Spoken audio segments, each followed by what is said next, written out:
Avec l'irruption d'Internet et des nouvelles technologies de l'information, de nouveaux défis se sont imposés aux médias et aux journalistes. Devant l'enjeu de ces mutations, CFI, Rue 89, l'École supérieure de journalisme et l'Université Paul Valéry ont réuni pour la première fois la presse traditionnelle d'un côté et de l'autre les purs players du web, les blogueurs ou encore les activistes des réseaux sociaux. Nous avons choisi d'organiser ce colloque 4M pour rencontrer un certain nombre d'acteurs de ces nouveaux médias, parler avec eux, apprendre à les connaître et de façon à mieux travailler ensemble plus tard. Nous avons besoin de connaître leurs besoins, leurs attentes pour pouvoir faire notre travail de coopération, notre travail de soutien au développement de ces médias. Des Français bien sûr, mais aussi des Tunisiens, Marocains, Égyptiens, des Croates ou encore des Libanais. Tous ont fait le déplacement à Montpellier. Tous, même Fida, une blogueuse de Gaza dont le voyage a duré 48 heures. Quelles sont leurs attentes ? Mon rêve et mon but, c'est de montrer le vrai visage de Gaza, parce que c'est une image déformée que véhiculent les médias, et particulièrement les médias occidentaux.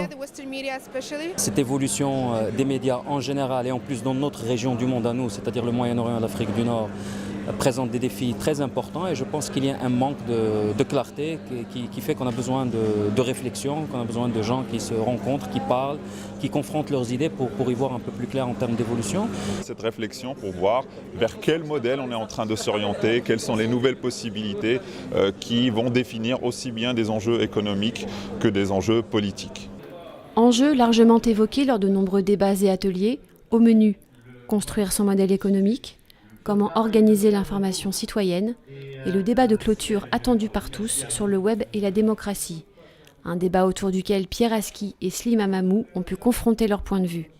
Il ne faut pas sous-estimer le rôle des réseaux sociaux dans ce qui s'est passé. Il ne faut pas non plus tout résumer à Facebook, même si sur les murs de Tunis on a vu écrit « Merci Facebook ». C'est nécessaire mais ce n'est pas suffisant pour expliquer la révolution tunisienne. La révolution n'aurait pas pu se passer maintenant sans les réseaux sociaux. C'est-à-dire le fait que ça soit aussi rapide, que ça se passe maintenant est complètement dû à Internet et aux nouvelles technologies. Durant ces 2 jours, 4M aura permis aux pays du Nord et du Sud de travailler ensemble à l'évolution de cette presse numérique encore jeune. En faisant se rencontrer ces deux univers, en les faisant s'échanger, en organisant un partage d'expériences, on peut arriver à créer une sorte de formidable boîte à idées sur comment on peut faire de l'information aujourd'hui sur Internet dans les meilleures conditions possibles pour obtenir le meilleur résultat possible.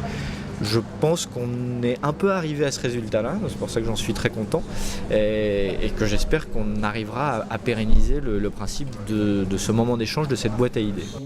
Paris tenu, les organisateurs envisagent déjà une 2e édition l'année prochaine.